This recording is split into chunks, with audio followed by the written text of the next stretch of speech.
And we are live. What is going on, people? Welcome to another installment of the NBA Mock Draft Show 3.0.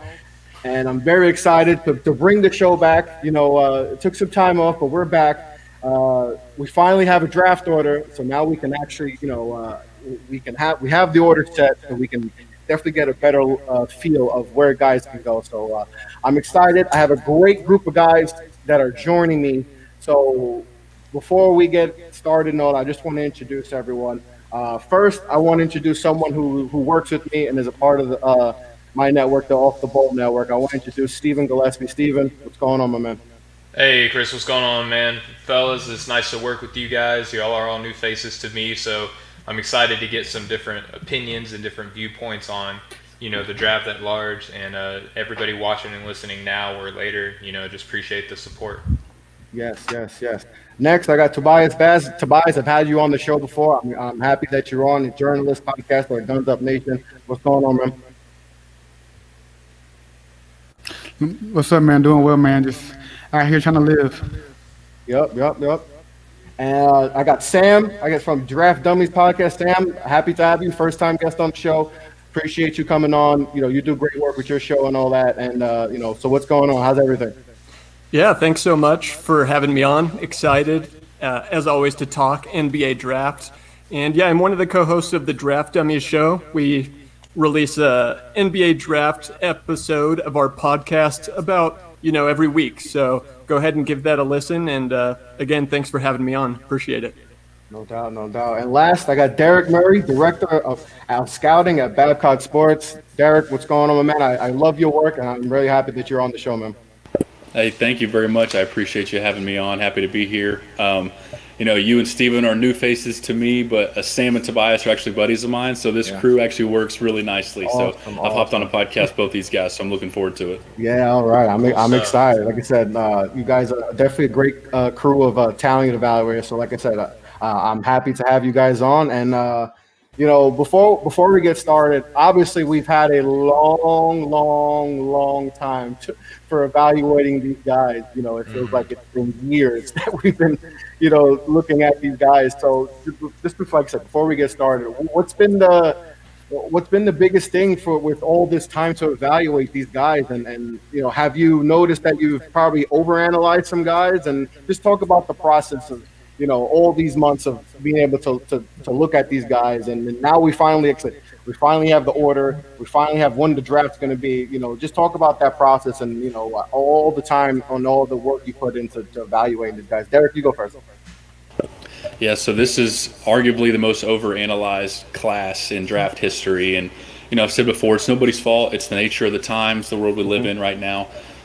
I think what's interesting is that, some teams we've talked to, they continue to dive into the film and analyze what's in front of them, even if they've watched it multiple times, while some people have completely diverted to the 2021 class. And I think it's interesting. You don't want to go back on your gut feeling. And if you watch too much film, I guess I used the term too much loosely there. Like, I don't know if you can watch too much, but if you change your own opinions and you get in your own head because you overanalyze things, it can actually hurt your decision-making process. So I think there's some danger in there, depending on kind of how detailed you are in your process. But most teams right now are just gathering intel on people, and the film work isn't necessarily as prevalent as it was before. Okay. Sam? Yeah, I think Derek said it really well. I watch film every day, but some days, I just pull open my board and I'm like, am I just making changes just to make changes? Because there's just so much time. Like Derek said, probably for sure it's the most overanalyzed class ever. So that is something that I think about, and I think we all kind of got to trust our guts as talent evaluators. Yeah, what about you, Tobias? Yeah, I pretty much piggyback on what those guys said. For a little bit, I even took some time off because you keep staring at the same thing over and over and over again. You're like, oh, something's wrong with that. Something's wrong with that. So you kind of starting to lose things in translation. So I agree with both those guys. Say you got to just stick to your gut and just make the right decision based on how you feel. Steven? Yeah, so I'm kind of new to the Italian evaluation game. It's something that I've started doing over the past few years. And I feel like with this draft, what it's allowed me to do in particular was trying to find as much film on the international players because those are typically the harder prospects to get any film on if you're not actually, a scout for a college or a professional team. So getting good film, not just highlight packages. I'm sure the rest of the fellows will agree. Anyone looks good in a highlight package, right? But when you can actually watch an entire game and focus on one guy throughout the duration of the game instead of just watching the game as a fan, some things that you can kind of fall in love with are what they do, on the receiving end of a good play made by somebody else, as opposed to how much they are actually creating for themselves and others. So when you actually get to, isolate down to one player, especially these international players, you can kind of see, to some extent how well you think their games will or will not translate to the next level. And that's something with the extra time that this class has been given, trying to find more international film, I think, has been, my focus. Yeah, for sure. Like I said, with all the time, I mean, there's you could nitpick and stuff, but it's like I said, how much a lot of these guys haven't played basketball in months. So how much nitpicking can you really do? They haven't played since especially the college kids. I know some international guys have played, but a lot of the college kids haven't played since before. They may have played a game in their conference tournament or so, and then that was it. And that was we're talking about 6 months ago. So it's kind of hard to nitpick, but with all this time, this is some people do, but.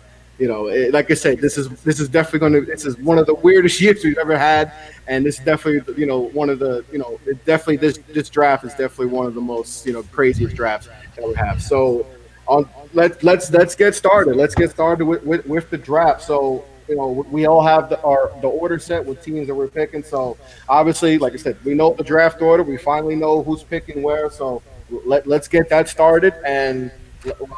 We have the Minnesota Timberwolves on the clock. Steven, who's the pick? Yeah. So this one is interesting because the way that this draft is, if you look at the prospects available, the deepest positions are the positions that Minnesota is already set at, so to speak, right? Like you have a lead ball handler in D'Angelo Russell, and then you have a great center in Karl Anthony Towns, and then the positions that they're weak at, you can pretty much gamble that some of these guys at the 2, 3, or the 4 are going to be available later. And since we're not trading in this draft, I just went with the player that I felt like fit the best need of the Minnesota Timberwolves, and that's Obi Toppin. And the reason why I say Obadiah Toppin out of Dayton is you said his government name. You said his government name. Okay. Yes, Obadiah Toppin, or Obi, as he's known as predominantly throughout the game. Offensively, if you look at Synergy, which is a great resource that I try to use because it gives great breakdowns of offensive and defensive capabilities for these players coming in. Offensively, the worst grade out of all the aspects of offense that Obi has is very good, and they go from basically like poor or very poor all the way up to excellent. And almost all of them offensively against man, against zone, transition, half court, he's graded out as an excellent offensive player. And in a draft that doesn't really have a lot of sexy talent, so to speak, it's deep with role players, but offensively he's got an NBA ready game. Defensively he has some room to grow, I'm not going to deny that. Overall defense he's graded out at about average, which you can do a lot worse than average in the NBA, right? And I feel with Minnesota, yes, they need help defensively, but it's easy to game plan around 2 players. You add a guy who's got an NBA-ready game like Obi Toppin, it makes them it raises their floor really quickly in my eyes, even though he's an older draft prospect, so to speak.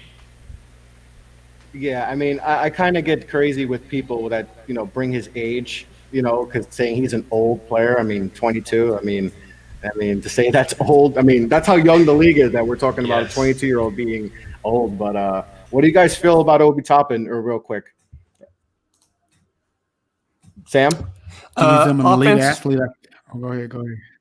I was going to say offensively, he's going to make a really good tandem, even better. But defensively, I think if they take Obi Toppin, that might lock them into being a bottom 3 to 5 defense over the next 5 years. So I don't know if that's tenable defensively. They'd have to, fill in the holes around that group. But offensively, it'd be a lot of fun to watch. Another guy that can space the floor, should be a lot of firepower offensively for sure. That's for sure. That's definitely sure. I mean, yeah. I mean, like I said, offensively, he's the total package pretty much. But yeah, defensively, he's definitely lacking. And with Minnesota, I mean, they'll be a fun league pass team. They'll be one of those league pass teams for sure. But yeah, that's definitely it would have been fun to see him get an opportunity to play in the big dance. Because I feel like he would have just took over, and maybe he would have been consensus number one. But obviously things shut down, and we don't know. So Tobias, you're on the clock with the Golden State Warriors, number 2 pick. Who's the pick? Well, starters, I think that the Warriors will trade this pick. I think at first they'll try and trade it to get a veteran asset, but I don't think they'll be able to. I think they'll actually move down. But for the sake of this draft, I think they're going to draft Denny Avdija from Israel. I like him. He's a 6'9" playmaker. The thing I like about him, I've been studying more his film over the pandemic. I think he fits the system pretty well. And I think he's also mature enough to come in and help them, one, with playmaking wise, and I also think he helps them build for the future, because the Warriors, they're not as young as as they were. They're not that young anymore. Most of their star players are all in their 30s. So I think he helps them, one, for the future, and I also think he has a certain maturity and confidence about themselves that he'll be able to relate to those guys and come and help them win another ring, or try to. Yeah, I mean, he's definitely an intriguing prospect, and I know a lot of people, unfortunately, with the Luka, hype, they try to compare them to. Is there any comparisons to their games, Derek? You see any comparisons to Luka? Because that's kind of been a hot thing with those two guys. I think it would be a poor choice for somebody to expect anything Luka-wise out of Denny. Yeah. And I'm as big of a Denny believer as anybody, but their games just aren't the same. Mm-hmm. So I could see where a team or fans lean Denny's way because of the Luka success, but I think it would be a mistake to pick him and expect anything close to that. Yeah. I think the issue with stuff like that is, he'll come into the league with high expectations, like, oh, he's going to be the next Luka, he's going to be the next Luka. But what he, doesn't play that way. They want to label him as a bust, or label him as, not as good as he is. Just let him come in and develop. That's been, I guess, the big issue with international players. They come in with all these expectations, and they're still kids at the end of the day. They still have to learn just like everybody else. So let them come in and develop. For sure. Yeah, I mean, it's like I said, we're falling in love with Luka and all that, and we're just assuming that Danny could be that next guy, and we have to learn that not everyone's going to be Luka. Luka is on a level by himself. I mean, we don't get that a lot. I mean, he's a special talent that's a once in a generational, and to expect Denny to be that guy, which I've seen that, and those are just big expectations to expect him to be Luka. I mean, that's absurd. So hopefully they're not expecting him to be that guy, but the fit with the Warriors, I think it is a good fit with all those guys, in there. So I think that's definitely a good pick for sure. So yeah, Derek, I'm sorry. I was just real quick point. I'm not a big Denny fan. I don't have him graded out as high as other prospects that are available. But I will say, though, him going to Golden State's intriguing because the obvious weaknesses to his game, I think, are masked very well there. And I think that you could make that case about anybody that they take, in all honesty. But I think, striking, getting a prospect with potential that could be, maybe an all-star someday in this league, at his absolute best, like if everything goes right for him, Golden State getting Denny, I think is an intriguing thought, though. That's a very interesting take. And he's got stronger too, which is one of the things he definitely needs to work on. And then when it came back to play, he looked stronger. He definitely looked like he added some mass. So that's definitely that was definitely promising for him. But all right, so we got Derek. You're on the clock with the Charlotte Hornets. At 3, I'm going to take Anthony Edwards because I think he's probably the most likely out of this class. If you had to pick somebody that has superstar potential in him. And I believe in what Graham has become as a guard, and I think he could be a lead guard for the future. So I think him and Edwards together gives you a nice scoring punch moving forward. Yeah, I mean, like you said, he definitely has the look. I mean, he has the look. He's chiseled, and like I said, he probably has one of the biggest upsides in this draft for sure. So for Charlotte, who probably could really use star power, in that team big time, they definitely could use a big name guy. As much as they need a good player, they need star power there, for sure. So I mean, Anthony Edwards, feel like we've heard Anthony Edwards for a long time. High school sensation, 5-star recruit. So that's definitely Charlotte could definitely use that for sure. Sam, how do you feel about that pick? I think it makes sense. He's another guy that I'm a little bit lower on than the consensus. I am worried about the empty calories. And I think it's pretty undeniable. He did not help his team win in college, but it was 1 year, one and done. And similar worries moving forward is that the way that he comes off to me and the way that he played in college and in high school, I think he will put up good numbers, but I don't think he'll be efficient, and I don't necessarily see him driving winning. So kind of the closest player archetype I can think of would be maybe a Zach LaVine type player, maybe even not to that level of efficiency where the raw stats are pretty good, but I don't really buy him driving winning. I think the best thing for his development, though, would be to put in a situation where he's not allowed to take a lot of shots, where he plays a role early on and he excels in that role. And I hope his coach really expects him to buy in defensively because he's really going to have to improve there at the next level. Yeah, his effort and shot selection were areas that I took down in my notes for kind of negative markers against him.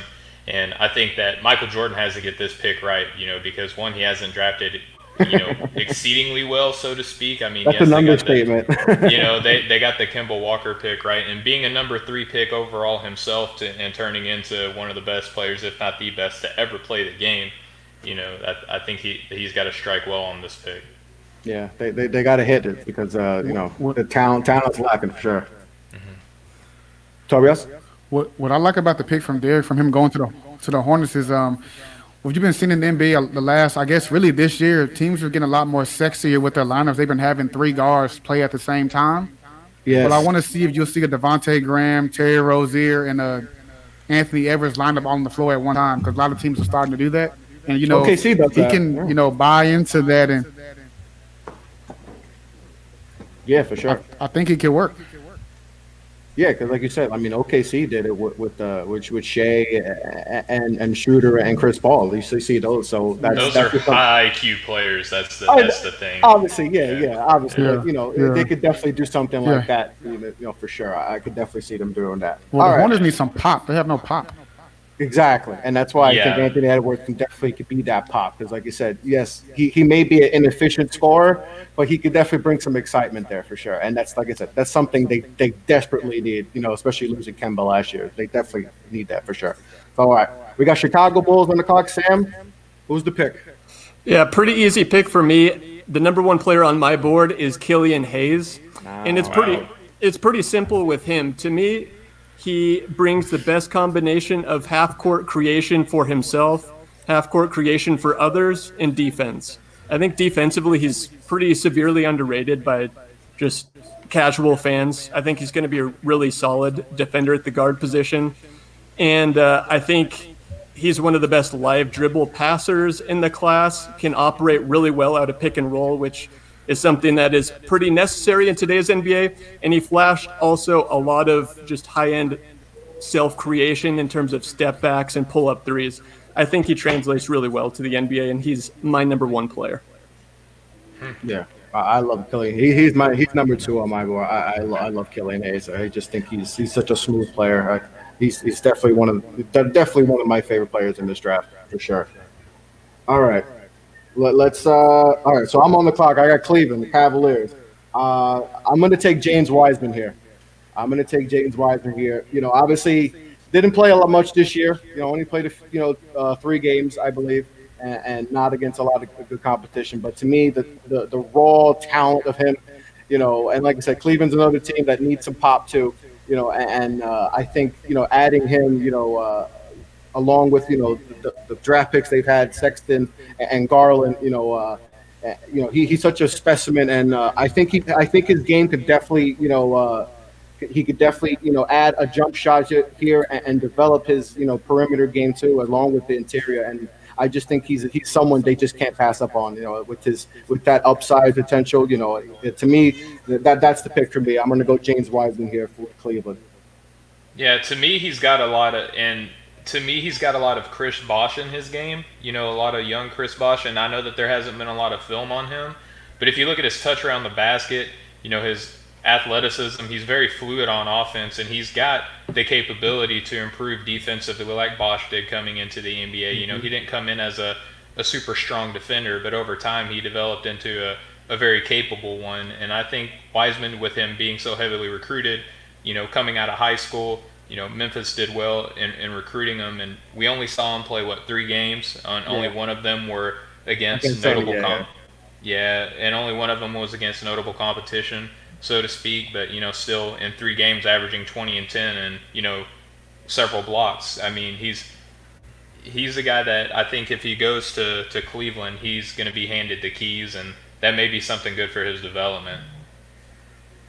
Yeah, I mean, how do you guys have evaluate Wiseman? Because like I said, there's not a lot of film on him.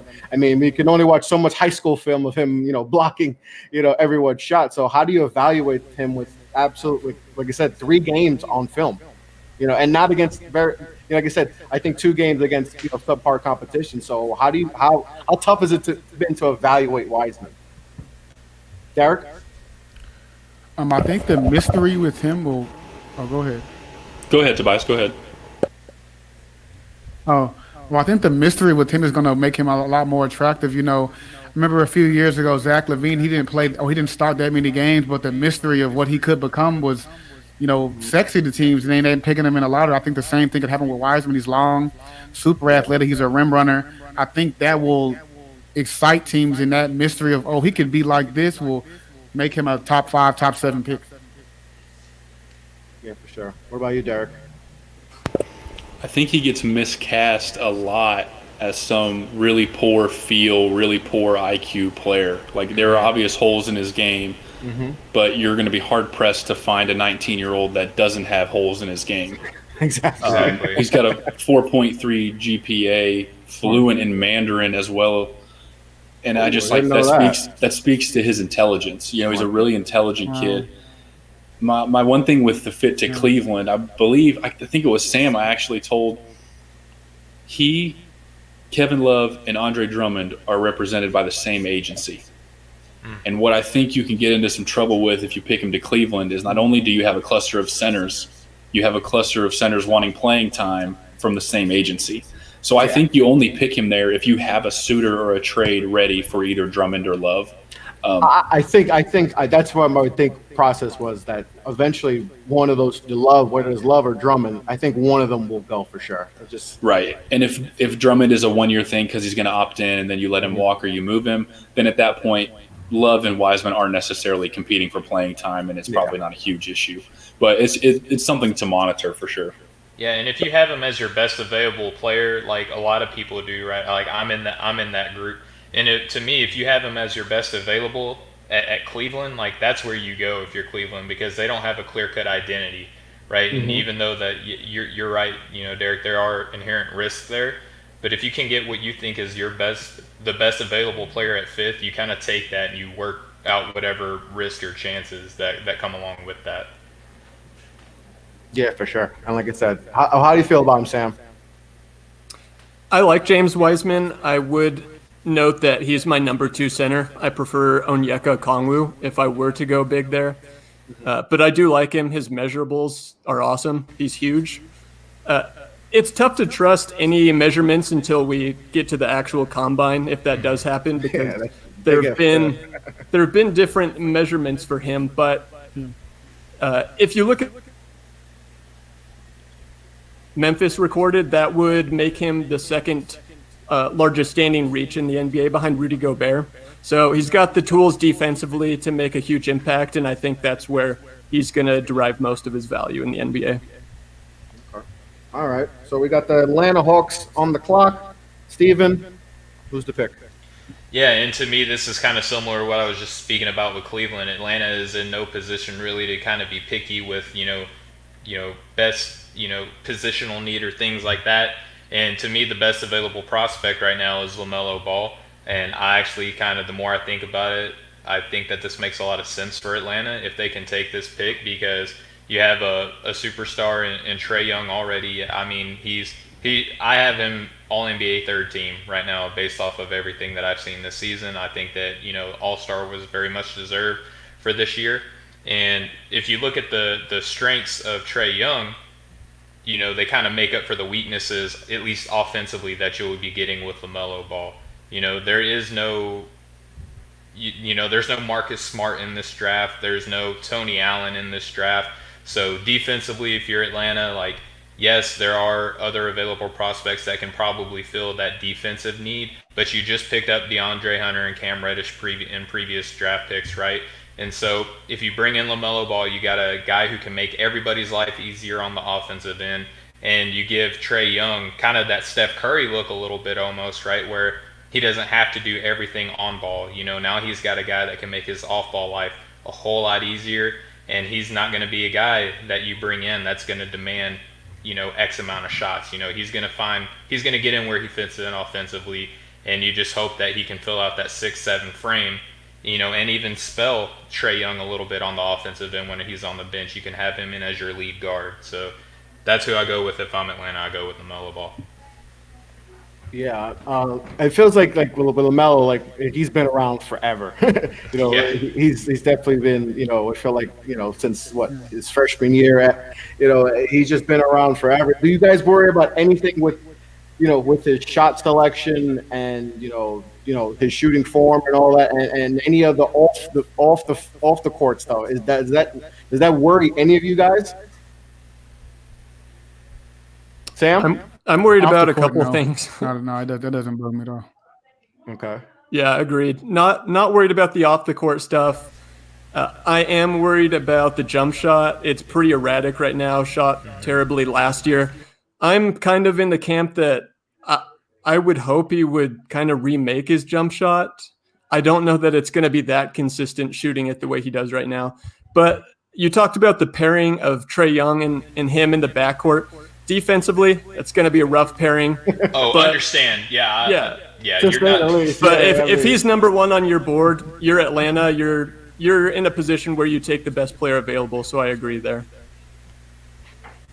Yeah, for sure. Like, I mean, like you said, defensively, that backcourt, they're definitely going to get run around. But My question is like, what rookie, like, and I'm sure that we'll get into this though, like, I don't see a rookie that is like an absolute like NBA ready defensive plus yet, like a superstar defender. So like in this draft, you're essentially drafting role players and guys who can fit in for an offense, and that's why I went with LaMelo. yeah, I mean, he's definitely another polarizing player for sure. I mean, but the fit with Atlanta, I mean, that definitely adds, because I mean they got some young good pieces there for sure. So adding LaMelo to that would definitely be a good fit. All right, so Tobias, we got Detroit on the clock. Right here with Detroit, I'm going to go Tyrese Halliburton.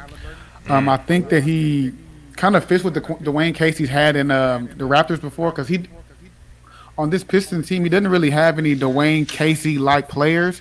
And I think that he's able to draft Halliburton. I think he kind of fits the mold of what he's had before. Halliburton's a great passer. I think he has some issues with his burst and pull-ups jump shooting, but I think that he will fit what they need. The Pistons, I mean, they need everything. Drummond's gone. Blake Griffin's a free agent next year. They need something that can really just starting over. So I think he'll be a nice piece with a point guard. Do you guys worry about his form at all? Because I know that's been a hot thing with him is his form at all. But I mean, it goes in. I think it's that simple. Like it goes in. So I don't know how much of an issue. Do you guys have any issues with Tyrese's form? Derek? I don't have an issue with it because the numbers show that it works. It's like a 99th percentile catch and shooter. So I would take the if it ain't broke, don't fix it approach with Halliburton's jump shot. You're going to have to work on his physical strength because he can't get into the lane and it's going to have trouble getting to the rim on his own. But as far as the shot mechanics themselves, I probably wouldn't mess with it too much. For sure. All right, Derek, you're on the clock. The New York Knicks are on the clock. All right, this is my team, so Get it right. they're booing you already. Just picture the virtual fans are booing you already. So I don't think it matters what name I say. I'm going to get booed. exactly right. That's what they do in New York. Cause Even if you get them a Kristaps Porzingis right here, they're gonna Right. Yeah, they're gonna boo no matter what. So all right, Knicks on the clock. At number 8 for the Knicks, I'm going to take Isaac Okoro. Okay. Okay. Best on-ball defender in the class, Okay. has the potential to be a real stopper in the future. Great live dribble passer, cutter, slasher, can drive, finish. The only question is his consistency from the three-point line right now. But my question is not his mechanics. It's simply the ball going in, which I believe he can be taught. He's a workhorse. Intel on him is pretty good, and I think he's a no-brainer here. You could go point guard and stretch on a guy like Kyra Lewis, but Okoro's ability to play on both sides of the ball at a high level, I think he's going to be a winner for a long time. So I take him at 8. I mean, he's a Tibbs guy too. I mean, like you said, defensively, what he does, But can the Knicks afford to take a guy that might be a little bit of a project offensively? Can they risk that? Because there's not a lot of. I mean, we're betting on R.J. Barrett taking that next step, but if RJ is still, hasn't taken that next step, can they risk taking, a guy who may not, like I said, defensively he's going to be, that's not going to be an issue, but offensively they need some firepower for the Knicks for sure. Offensively, can they risk taking a guy like that his offense may need some work? If Ball, Halliburton, and Hayes are off the board by 8, the Knicks aren't going to have a choice. So I do need Knicks fans to come down a little. They're not going to have a choice but to take a guy who's probably not instant impact on offense because they're gone, at least from a ball handler or an offensive driver's perspective. So I think at that point you take the best player available and the guy who probably impacts winning the most. And that for me is Okoro or Vassell. Although I really like Lewis as a point guard, I just feel that I can't justify taking him over either of those guys right now at this point. Gotcha. Yeah, the Knicks fans are going to boo you. They're going to boo you for sure. But, I like Isaac Carr. Like I said, defensively, I feel like, especially with Tibbs taking over, man, he's definitely someone that, fits the mold for sure. So, all right, Sam, we got Washington on the clock. Who's the pick? So I was debating between 2 players, but Derek just made it easy for me by taking one of them. So I am going to go with the other wing that I have in my top 4, and that is Devin Vassell. That's my guy. Yeah, so Steven just asked a couple minutes ago which rookies can come in and make a defensive impact. Derek just took the best individual defender in Isaac Okoro, and I believe that Devin Vassell is the best team defender in the draft. On the wing, I think Washington is a team that offensively, I like what they have, but defensively, I think he'll really help to solidify that team defense.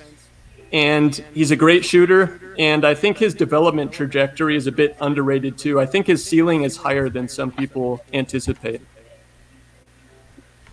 Yeah, for sure. I mean, that's one of my that's one of my. He's definitely he's in my top 5 prospect for sure. Steven, how do you feel? I know you have different feelings about Devin Vassell. So I really do. I think that with the way that this draft is built right now, like I said, there's no inherent star.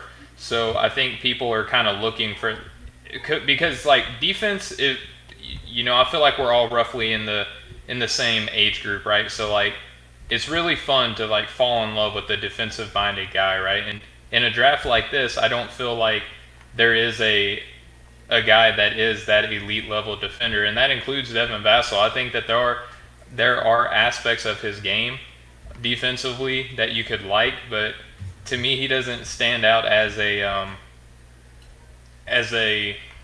superstar on that end, right? Because look, I have it pulled up on Synergy right now. His defense is averaged against the spot up on the pick and roll ball handler, which is what he's going to be looked at to do predominantly in the NBA. He's listed as below average. Isolation, excellent, but that's only 10% of his defensive possessions. Post up is listed as very good, but that's only 5.7%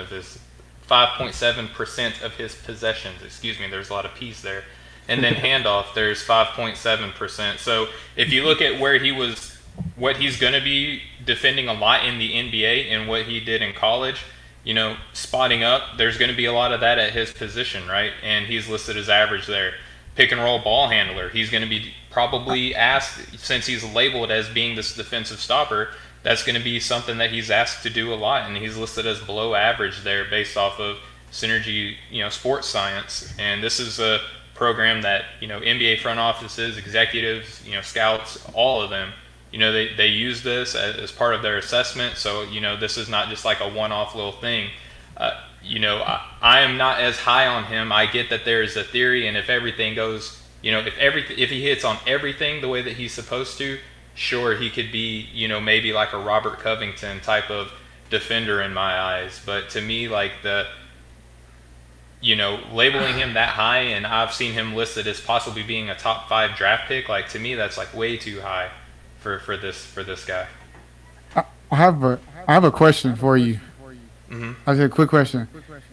How many Florida State games did you watch this year? I'm just curious. Oh no, I've watched I think 4 full games and actually watched them play. I'm not just going off of. He guards the hell out the ball. Yeah, no, I got you.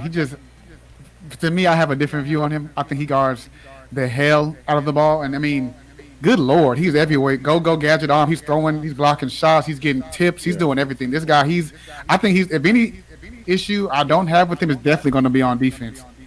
Okay, and like I said, I've seen him play several times and gone back and looked at the numbers, because like I'm hearing all of these like great things about his defensive potential and capabilities, and I could be wrong. I've been wrong before. I don't know if it's happened to you guys, but like I don't see that like top tier level defender in his game. And if I'm wrong, I'll eat a plate of crow. For sure. All right. So we got Phoenix next on. We got Phoenix on the clock, and I'm going to give him Kyra Lewis Jr. Like I said, he's another prospect of mine that I really love. He's quick. His perimeter shooting, I love. He's gotten better from his freshman year to sophomore year. Definitely has to work on getting stronger, and definitely when he gets to attacking the hole, definitely needs to work on finishing. But to me, you add that. You add that to that Phoenix team that we just saw in the bubble go 8-0, and one of the most surprising teams in the bubble for sure. To add that to the amount of guys they have there, Adam with Rubio and Ayton and all those guys, I think it's a good pick, and to add some more firepower to that team and add to the future of that team. So I'll go Kyra Lewis here for Phoenix. I love Kyra Lewis. I think that, I wrote a piece for our website, Chris, and I think pairing him in the Knicks would be something fun to watch, especially in the open floor. I think you do the same thing with Devin Booker, and that would be a lot of fun to watch. Him and Devin Booker, to me, would be fun. Definitely fun to watch. All right, I'm going to speed this up because I know some of you guys got to go, so we'll speed this up a little bit. All right, so we got San Antonio. Steven, what's the pick? Saddiq Bey, I think that he's very much a San Antonio style player. He can probably give you minutes at small ball 5 if you wanted. The 3 and the 4, he's also capable there. Predominantly a very good 3-point shooter, has capability of developing into a pretty passable 3-and-D player in the next level. Okay, yeah, he's definitely someone I like a lot too. All right, so we have, let's see. Saddiq Bey off the board. All right, Tobias, Sacramento. Who you got? I got Aaron Nesmith. He's one of my favorite players in this class.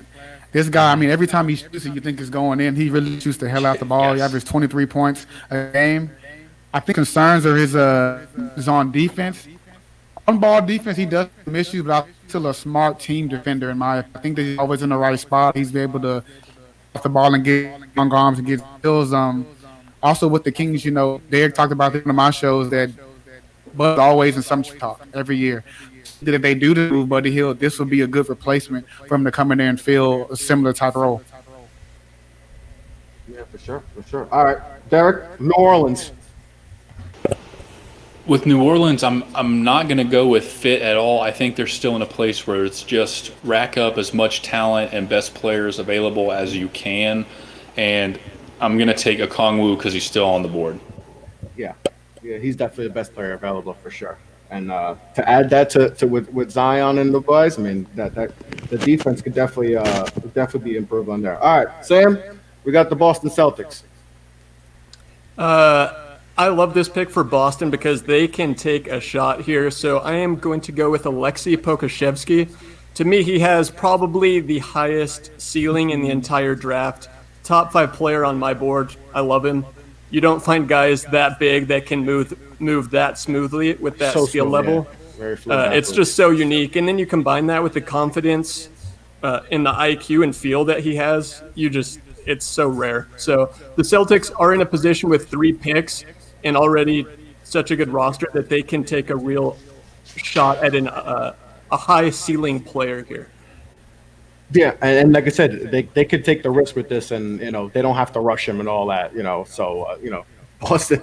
I mean, we're talking about a team that could possibly be in the NBA Finals, and having the luxury of possibly getting a player like this. I mean, that would be absolutely just tremendous for sure. All right, so I'm on the clock, and I got the Orlando Magic. I'm going to give him Cole Anthony. I know he's been, especially in Nick's Twitter, because Nick's Twitter is very fun. They've had they're fun with Cole Anthony, but to me, I think he gets a bad rap for the season he had. He dealt with injuries. And that UNC team was definitely not the team that we expected for sure. I just feel like, he's a super athlete. I feel like in the pick and roll, he would be tremendous. And to me, he's my best player available at this point. So I think, I think that would be the pick for Orlando for sure. All right. So we got Portland is on the clock. Steven? Yeah, so I'm going to go a little bit out of the box on this one. I'm going to go with Jaden McDaniel out of Washington University. I feel like if you look at what Portland's needs are, they're a team that has to address needs here. And considering that a lot of the other bigger wings are already off the board, I really like Jaden. He's 6'9", 200 pounds. He has the capability of developing into a really good, stretch guy that can play the 3 and the 4. And, his help defense was actually pretty solid out of Washington this year. I really think that he can develop into another 3-and-D type player that would help out Portland a lot. All right. So we got Tobias. We got Minnesota on the clock. They already had their first pick. They took Obi Toppin and at this point, so the second first round pick. I think I'm gonna go Tyrese Maxey here. At the beginning of the season, he had that big first game. He was my pick. He was able to fall down on the board a little bit because the production wasn't there. But I think that he fits pretty well with D'Angelo Russell. I know a lot of guys that play the same position with Jared Culver. They get Maxey, who'll kind of be in that same role. But I do think he could be a guy that could come off the bench and give them a little shot offense. Okay, yeah, definitely a good pick. All right, we got Derek. We got Dallas on the clock. This is a tricky one because I think with Dallas's roster and cap sheet, they can go a couple different directions. I'm going to take Tyrese Maxey. He just went. Oh, Yeah, my he bad. just went to pick. I had Patrick Williams. My bad. I had them right next to each other because they were the two that I was debating between. My bad, Tobias. I'm going to take Patrick Williams because those are the same 2 guys. Yeah, and I think you could flip either one of them because they both work in both systems based on who they have already. So with Williams, I think you're getting a guy who 6'8". I think he's listed 220 or something right now. He's going to have to work on his agility, flexibility, and stuff like that. But with Luka being so ball dominant, Williams as a spot up shooter becomes really valuable. And he can also, depending on how he works on his body, can become a versatile defender and can be somewhat switchable as well. So the fit might be difficult to find, at least in the near future, but I think long-term play, Williams is the guy you've got to take here.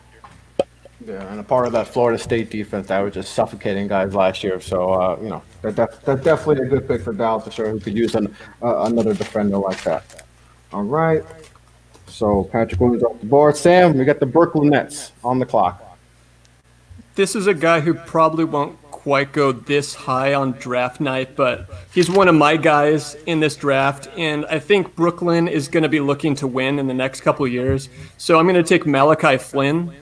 I think defensively, he was the Mountain West Conference Defensive Player of the Year. He is like 6 foot, 6'1", but I told Derek that in this draft, it's Malachi Flynn. I love his versatility offensively, where he's, in my opinion, the best pick and roll guard in the class, but he's also very comfortable playing off the ball, good spot-up player, good running off screens, and then defensively, not a weakness, can't take advantage of him, a lot like Fred VanVleet there. So he's one of my guys. He's top 15 on my board. I really like him as a prospect. Okay. All right. I got Miami on the clock next, and I'm going to take R.J. Hampton here. Like I said, this is a guy that Miami can just. They don't have to rush him.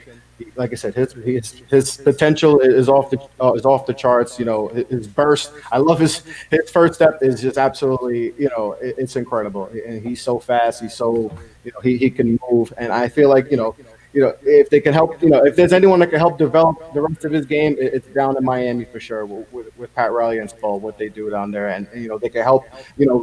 Maturity has been another thing with him.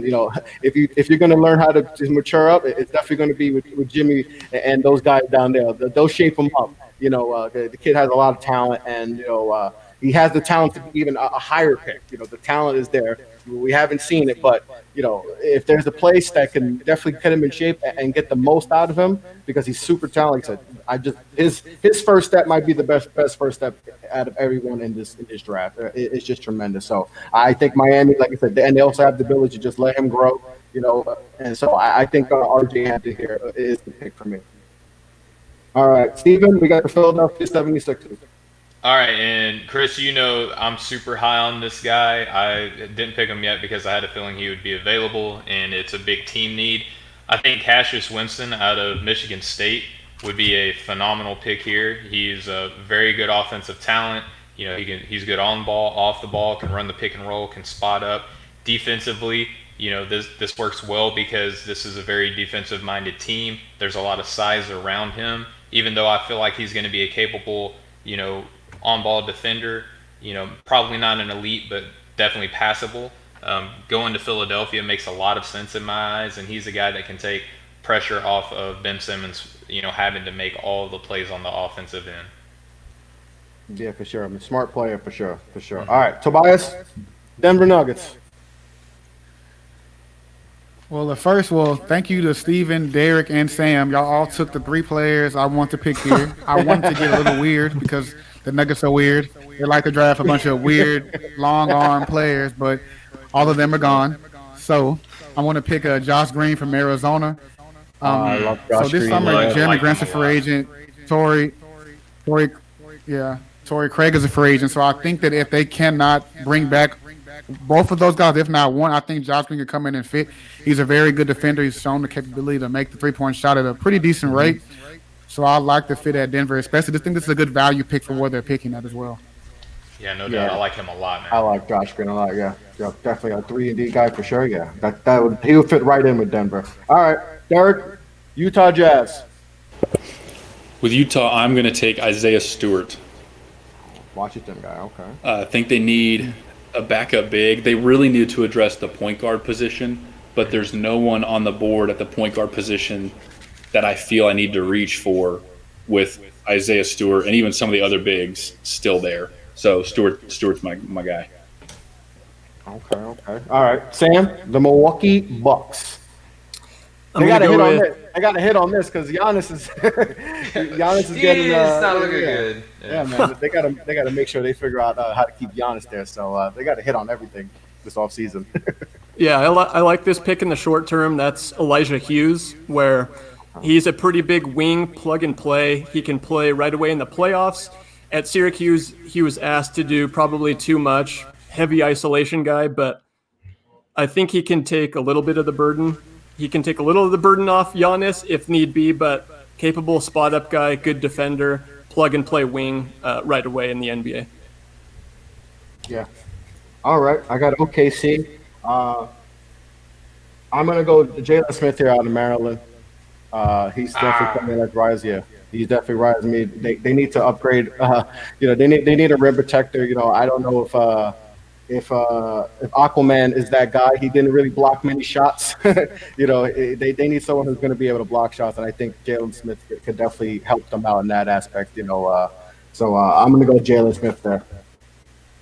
It's a good pick, Steven? man. That's who I was gonna. That was who I was gonna get next, as a matter of fact. We got the Boston Celtics on the clock.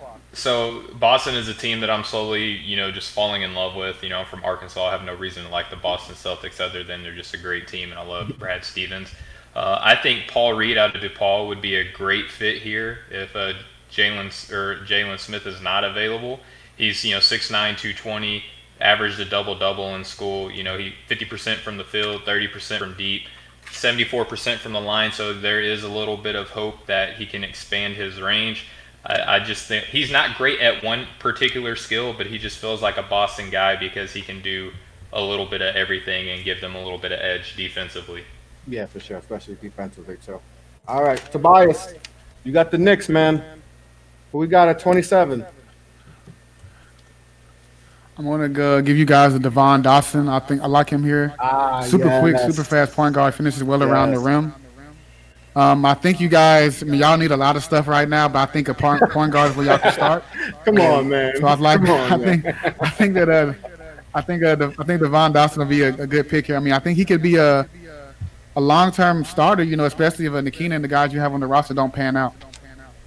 Yeah, and with Derek taking Okora with the 8th pick, if this was the case, I mean, I think I take the boos away from Derek. I wouldn't boo him now because you get the point guard. Because I'm a big Dotson guy. I'm a big Dotson guy. So if this were to happen, I really think this would, the Knicks would come out, feeling good about the draft. If they can get a wing like Okora that could defend and do some things, and then add Dotson at the point guard, who could do some things, shifty guy. I think the Knicks would definitely come out of this draft feeling good, especially in the first round. All right, Derek, we got the Los Angeles Lakers. So for the Lakers, I'm going to pick a guy that I think physically can step on the floor day one as a spot-up shooter and then just be a monster in transition, and that is Cassius Stanley. Okay. Good guy. Okay. What do you like about him so much at here and the fit with the Lakers? So Stanley, he hit nearly 40% of his three-point shots this year. I think it was high 30s, and 100% of them were assisted. That is a number I just couldn't believe. So he does lack the creation ability for sure for himself, at least right now. In high school, he was tasked a little bit more to be an on-ball guard, and then at Duke, Coach K, when we interviewed him, he told us, he said, Coach K just told me, you're not the ball handler anymore, and that's understandable. So he fit his role, and I don't think it's necessarily that he can't do it. I think it's that he just wasn't asked to for an entire year. Yeah, they had Trey Jones there, so Yeah, not good. And he's 6'6", 200 pounds, jumps a 42. He's a guy that can finish anything you want in transition. Yeah. Not an elite defender, but good enough. He can stay in front of people when he needs to. He'll have to work on his feel for the game, basketball IQ as far as his rotations and stuff like that. Mm-hmm. But I think offensively, the Lakers are so good at getting to the rim. You need spot-up shooting. So I also look at guys I also look at Isaiah Joe here. I also look at Robert Woodard here. But Stanley's just elite athleticism, I think, allows him to step on the floor with the Lakers early. Yeah, I mean, he broke all the Zion's, all his records. First week on campus, he broke Zion's vertical record. I mean, which is you wouldn't think that, but I mean, he is definitely a specimen physically, and what he can do, his athleticism is just off the charts. So that's definitely would be an upgrade for the Lakers for them for sure. All right, Sam, we got the Toronto Raptors. So Derek just called my pick, but I'm going with Isaiah Joe here. He has been one of the biggest risers on my board, and I think he is one of the more underrated team defenders in this draft, and I really like the shooting projection from him as well. Just totally makes sense in today's NBA where really good team defender, solid one-on-one, and can really space the floor. I like him as a role player in the NBA, so he's my pick for Toronto at 28. Okay. 29, Woo. Sorry. 29. Woo Pig Suey. That's all I'm saying. Arkansas, Steven. That's Steven's guy. Pick Suey. Got a couple guys in this draft. Yeah. All right, so to round out the draft, I got Boston here, and there's a few guys you can go here, but I'm gonna go with Grant Riller here. College of Charleston. Shout out to Mavs draft. That's his guy. He loves some Grant Riller, but gonna go Grant Riller here. Just a guy who just light it up offensively, can shoot it from anywhere, has no conscience. You can't have. He would be a great fit there for sure. So I know people worry about that he didn't play high level competition, but to me his game translates to the league. I'm really not worried about that. So I think he'll fit right in Boston. So he closes out the first round of the draft and. So that's it. We finished the first round. Are there any guys, before I let you guys go, are there anyone that you were surprised didn't get drafted, that got left out of this first round? Derek? For me, it's Precious Achua.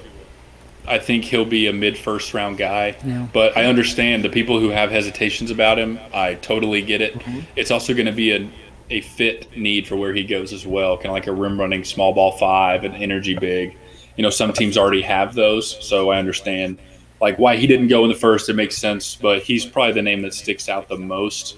Balmero as well. Balmero's a guy I'm really, really high on, and for somebody who needs a guard, I think could be a good call. I entertained him at my Jazz pick, but because he's likely going to stay with Barcelona for a year, that didn't make sense because they're going to want somebody to come in and contribute now. But those are the two guys. Do you think that's going to affect his draft stock because of the fact that he's going to stay at Barcelona? No doubt. So based on the way that his contract is set up, the buyout is actually going to be larger if he gets picked after number 20. So if you want him and you want him early, you're going to have to take him early as such. He's expressed interest in staying overseas for the season. But I think in the right situation, he'll come over because there's still an NBA out clause in his new deal. But in all likelihood, he's probably going to stay overseas again. Okay. Stan, anyone that surprised you that didn't get selected? So I'll just give you the next 5 guys that I have on my list. So Bolmaro's number 1. Derek just called him. If I were guaranteed he was coming over this year, he's a top 15 guy for me. Skylar Mays, Jay Scrubb, Tyrell Terry, and Desmond Bain. That rounds out kind of my next 5 best available players. Okay. What about you, Tobias? Okay. Balmero is for sure up there. Also, Jamias Ramsey. I am a homer. I went to Texas Tech. Whatever it is, what it is. But I also was surprised that he probably didn't get picked late in the first round. I think those are probably my top 2. Okay. All right. So, who are some of your sleepers? Just give me 1 or 2 sleepers that people aren't really talking about for sure right now. Steven? Yeah, so I think one guy that like I said, I'm doing a lot of international film study. Omar Sylla, I think that he, out of Sudan, I think that he's going to be, he has the potential to kind of make some noise in the NBA. He's extremely athletic. He needs to add some muscle. He's about 6'9", 6'10", about 200 pounds. His numbers aren't very sexy, but when it's kind of one of those guys where with the eye test with me that I'm really intrigued by his game. And then I think Nico Mannion out of Arizona not getting picked. I know that that a lot of NBA teams are set at guard already, and this is a guard heavy draft. But I think that he has a very NBA ready game. He's that Steph Curry, Trae Young build. He's about 6'3", 200 pounds. He's a volume shooter, so his efficiency isn't as high as some of these other players, but he's another one of these guys that's a walking bucket in my eyes. And then Emmanuel Quickly out of Kentucky, I like his game a lot. Derek, who are your sleepers?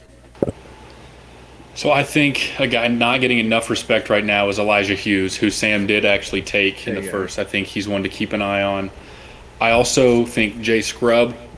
He went to John Logan Community College, but his USA camp tape against similar competition to him, he played just extremely well. He's a phenomenal athlete at 6'6", and I think that he's a strong option for an early 2-way contract. And then I really like Tyshawn Alexander from Creighton. Potential to be a 3-and-D guy, 39% from 3, can handle the ball as well. I think he's going to have to develop and almost be a point guard at times if he's going to make it in the league at 6'3", 6'4". but he's often tasked with defending the best player on the opposing team. And if that's your normal coming out of school, then I trust your mentality at the NBA level. Okay. What about you, Tobias? One is Killian Tilly from Gonzaga. I really like what he brings to the table. Talent. I mean, his biggest issue is just injuries. When he's on the floor, you see the production. I mean, he really can shoot. He's smart defensively. He's a guy I'm looking at. Also, Nnamdi Diakite from Virginia. He's a monster defensively. I think that if he continues to improve his 3-point shooting, his pick and pop game, I think that he'll be a good asset. You see last night with the Thunder, one thing they did last night was a big that can rotate and move his feet on the perimeter. I think a guy like Diakite would be a good fit for someone's team in the NBA. Yep. Sam? Malachi Flynn, who I took in the first round, Skylar Mays, Jay Scrubb, who Derek mentioned, and then I'll shout out Najee Marshall, who I don't think has been mentioned yet. Really like him as a modern wing. Really good defensively. Like super long wingspan, really quick. Shut down a lot of the really good guards in college last year. So I'd give him a look in the middle of the second round for sure. Yeah, I have him 37th on my board overall. Najee, that is. Yeah. A couple guys I like Isaiah Mike out of SMU. You know, he's big guy. 6'8", 3-and-D type of guy. He definitely could do stuff. And Leslie Varner too, another guy. A deep sleeper that I like a lot too at University of Texas Rio Grande. Another guy I like a lot too. But guys, I really appreciate all you guys coming on the show. This was a lot of fun. Like I said, I respect all your guys' work, and that's why I was honored to have you on the show. So before I officially let you guys go, I just wanted to let you guys, plug your work and all that. So Derek, where can people find you on social media and your work? For sure. So my Twitter is DMurrayNBA, D Murray NBA, and then connected to my account, you can find Babcock Hoops as well as Matt Babcock's account on there, and we're always just trying to keep up with as much new draft content as we can. We've interviewed a couple players in the last couple weeks. I have a new report coming out early next week, and then some intel we've gotten from some workouts as well we'll be sharing with everybody. So check us out there. And again, I appreciate you very much having me on the show and thinking of me. So thank you. Yeah, like I said, I'm a fan of you. Like I said, I interviewed actually Matt, probably right before the, all the craziness happened in the world. I got to interview, so that's how I found your work and I started following you. So you do great work and you guys do a lot of good stuff over there. So continue great success over there. Tobias? Oh yeah, you can follow me on Twitter at Tobias_Bass. I'm doing some stuff at Crossover Media now. I have a brand new podcast, the Opinionated Six-Man Podcast. I just had Derek on there. We talked about some NBA draft stuff as well. Yeah, thank you. And I have a couple of interviews coming out with some college basketball players and WNBA players as well. So stay tuned for that. Awesome. Sam? Yeah, so follow us at Draft Dummies. We're the Draft Dummies podcast, so you can follow us wherever you get your podcast. We release an episode every week on the NBA draft. So, yeah, give us a listen. And again, thank you so much for thinking of me as well and having me on the show. No doubt. I appreciate you coming on. Steven? Yeah, so Chris, I'm affiliated with you at offtheballnetwork.com. You can go over there. I have about 4 or 5 articles out already, working on a new piece for, who I think is the best glue guy in the NBA. And there's, obviously criteria listed for that. As for myself, you can, get the podcast. I co-host one with my co-host Austin Carr. It's called Breaking the Game. You can find us anywhere that podcasts are available. And, you can follow me at Twitter at Steven BTG. Awesome. Like I said, guys, I really appreciate all you guys coming on. Like I said, this is the 3rd time I've gotten to do this, and with each show, I like to think of myself as someone who knows about the draft a little bit. You guys with every show I've done, I learn more and more about the players and all that. So and that's why I had you guys on the show, just to learn more about these players and all the work you guys have done evaluating these guys. And it's tremendous what you guys do. So like I said, it was an honor to have all you guys on the show. This was fun. Make sure to follow me Off the Ball podcast You can follow me on social media, Off the Ball Pod. Like I said, I've had a lot of interviews with potential draft picks. Leslie Varner, like I said, Isaiah Mike, Eugene Herman, a few guys. A Sasso Asai guy, a few guys I've got to interview. So check that out on the podcast too, and I'll make sure to put everyone's work in the description when I upload the podcast and all that, and make sure you follow everyone's work here because these are very talented people that do just tremendous work at what they do. So on that note, guys, like I said, I appreciate all you guys, for coming on and doing this draft to me. This was a lot of fun, and make sure to to be safe out there. Be safe for sure, and take care and continue success with everything you guys have done because you guys are doing great things. So on that. All right, guys. All right, cool. Much love, Thanks, everybody. man. Thank you. Take care, you. guys.